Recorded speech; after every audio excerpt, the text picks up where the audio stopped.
Добрый день! Христос воскрес! Всех с праздником Пасхи! Хочу поделиться.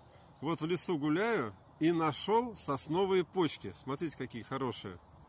Вот они. Видно вам? Да? Упавшие ветки. Вот я уже вторую нашел. То есть писали, что они в конце марта, в апреле. Но они вот сейчас, это вот в Раменском, в лесу, они есть. Я покупал в Русских Корнях сухие. Очень хорошо помогает от кашля, вот от бронхит, в общем, все лечит очень здорово. Так что рекомендую, идите в лес и собирайте почки. Всех благ!